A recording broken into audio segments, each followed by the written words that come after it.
a Starfleet Captain. Being a Starfleet Captain, it comes with lots of responsibility. It comes with managing your crew, it comes with owning your ship, and it comes with, going and making tough decisions all day long. Well, not really. Being a Starfleet Captain can be equally boring and stressful at the same time. I know, you're gonna say, like, what the hell are you talking about? It's like, Star Trek captains are cool, they are like, no one can beat Cisco or Picard. Hear me out for a second. Okay, so seeing those episodes and seeing those captains actually acting, how they are acting and what they do and what they have to deal with is really amazing and it's really important. But on a regular basis, the captain's life is really just boring. I mean, just imagine the scenario, between two episodes, you have to travel from one star system to another, and even within an episode sometimes it happens. Sometimes journeys are taking time, and actually sometimes the journey can take up to a couple of days, and what the hell you do? You're walking around the ships, you're sitting in a captain's chair, you're reading reports, you're reading whatever the hell they actually throw into you, and you're dealing with crew reports, with diplomatic assignments, and you have to read a lot of laws and regulations before you go to this mission. And it's just freaking boring. Obviously, being a captain, as I said, it's really cool because you have your own ship, you have your own crew, and you have your first officer who will never allow you to go for an away mission.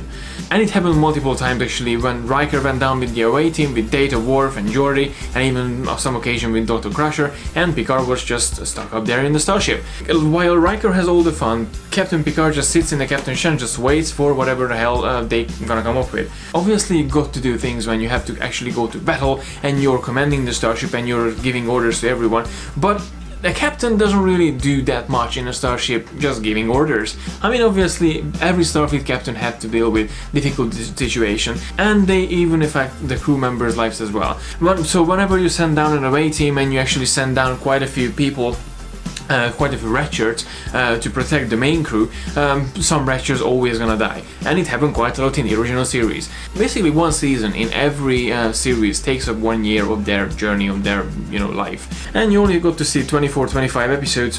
But in a normal day, between two episodes, the captain doesn't really have to do anything, just reading crew reports, going through diplomatic assignments, and obviously diplomatic assignments can be stressful as well, because imagine you have to deal with multiple diplomats from multiple locations, and everyone has its own problem, and you just have to listen to them, and you're just ending up with a big headache listening to the Andorian ambassador, listening to the Tholian ambassador, listening to the Tellarite ambassador, and a bunch of other people, and you try to negotiate a deal with everyone. And that's what the Starfleet captain does in a diplomatic mission.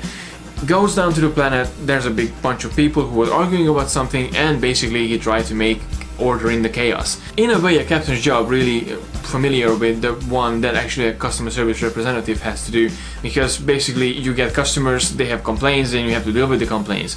And what the earth in a diplomatic mission a Starfleet captain does? Listening for complaints and try to make a solution out of everything. So not going down to away missions, reading lots of complaints and being a bit stressed out in diplomatic missions, that can make you actually quite exhausted, and I'm not even wondering why you have a counselor on board.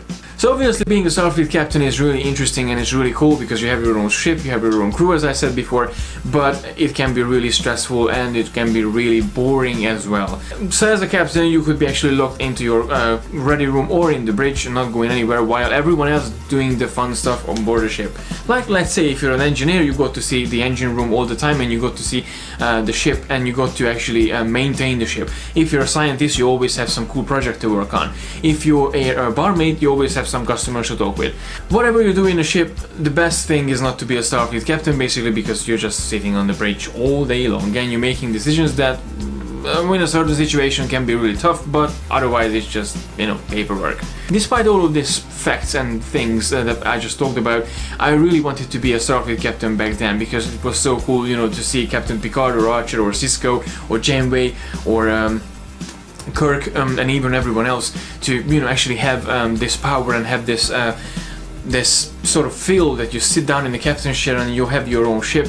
When we were in the Star Trek studio set, and I sat down to the captain's chair, and that was just something amazing, looking around and seeing all the stations and having that sort of power and feel in your hands and in your presence is just something truly remarkable. But if you don't really have any special mission to do, you're basically just stuck in there and you're stuck behind your desk doing some paperwork, which can be boring. Please let me know in the comment section below what you think being a Starfleet captain is actually really boring, or you have another idea about the topic. Or if you would be able to serve on a Starfleet ship, what would be the position that you would choose? As always, thank you very much for watching. Please don't forget to like and share the video, and don't forget to subscribe to receive all the geekiness every week. And until next time, live long and prosper.